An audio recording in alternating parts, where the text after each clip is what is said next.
La démarche est justifiée en raison du fait qu'il y a un retard dans le processus d'élaboration du budget.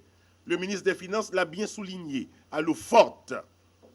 Le budget ne reflète pas les grandes orientations de développement et ne concourt pas à l'atteinte des objectifs globaux de développement et d'aménagement du territoire prescrits par le PSDH. Ces résultats sont le fruit des incohérences institutionnelles, mais aussi de leur cloisonnement inutile et d'une appropriation incomplète des acteurs du fondement de la planification stratégique et la programmation rigoureuse de l'utilisation des ressources. Et c'est pourquoi le ministère de l'Économie et des Finances, le ministère de la Planification et de la Coopération externe, cheville ouvrière de l'action gouvernementale, se donnent la main pour emboîter le pas à l'élaboration du budget 2017-2018. Le constat est en effet alarmant. Citons entre autres une production nationale faible et des structures de production désarticulées, un déséquilibre territorial caractérisé en termes d'infrastructures et d'équipements collectifs, une vulnérabilité et une fragilité préoccupante des personnes et des territoires. De ces constats, nous avons relevé les principaux enjeux suivants. La réduction significative de la pauvreté et des inégalités.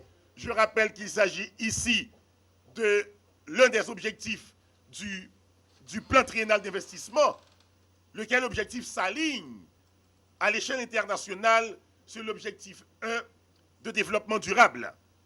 Il y a également la promotion d'une croissance soutenue et équitable, qui fait partie également de cet objectif du plan triennal d'investissement. Il y a la maîtrise de la croissance démographique, la réduction de la vulnérabilité environnementale et les changements climatiques, l'aménagement du territoire et la gouvernance. Les grands axes d'intervention du PTI 2017-2019, c'est l'aménagement du territoire et l'environnement, la création d'emplois, le développement social, la mise en place des institutions de l'état de droit. À noter que chaque domaine est assorti de 4 ou 5 priorités, et c'est à cela qu'œuvre l'administration politique privée Jean-Charles pour le bien des générations futures. Ce que nous vivons en Haïti aujourd'hui, ce qu'ils ont vécu il y a 3 siècles, c'est ce que nous vivons aujourd'hui dans notre pays. Ce que nous faisons lorsque nous parlons de budget, c'est redéployer des ressources que nous avons captées à partir de l'activité économique du pays en tant que tel. Nous devons le faire avec beaucoup d'intelligence et éviter que nous soyons obligés d'imposer des taxes qui seraient par exemple trop importantes à un moment déterminé.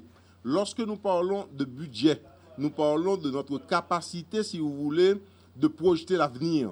Je reviens tout le temps sur un texte écrit par un journaliste haïtien qui disait que les 121 milliards et 900 millions que nous avons projetés pour cet exercice 2016-2017 étaient irréalistes. C'est irréaliste parce que nous avons un comportement qui est tout simplement inacceptable. Nous refusons de comprendre que nous sommes situés en termes de ressources disponibles pour le pays au 16e rang sur 17 pays de la Caraïbe.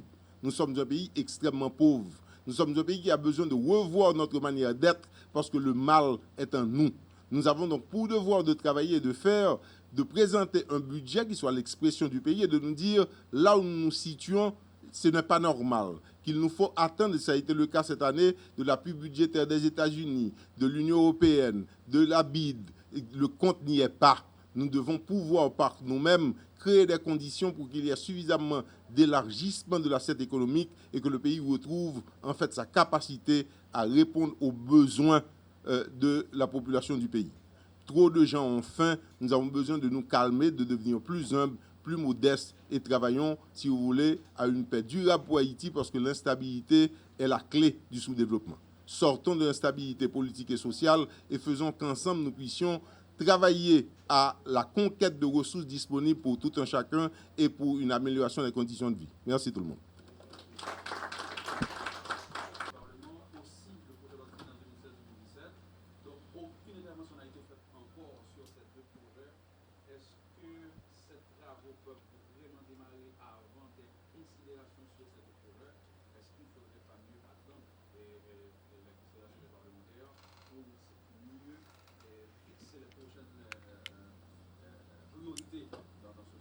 Je vais vous dire ce qui est souhaitable, et c'est pour ça que j'ai clôturé, j'ai utilisé ces quelques mots, pour que nous comprenions que nous sommes un pays, que nous avons à travailler avec le Parlement, et sa responsabilité en tout temps, c'est de revoir l'action que nous aurons faite.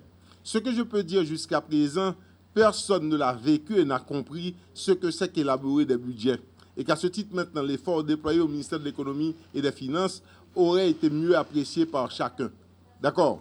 On ne peut pas attendre pour la simple et bonne raison que ce que nous faisons, c'est projeter l'avenir. Parce que dans le cas du budget rectifié, nous sommes aujourd'hui au 10e mois et demi de l'année.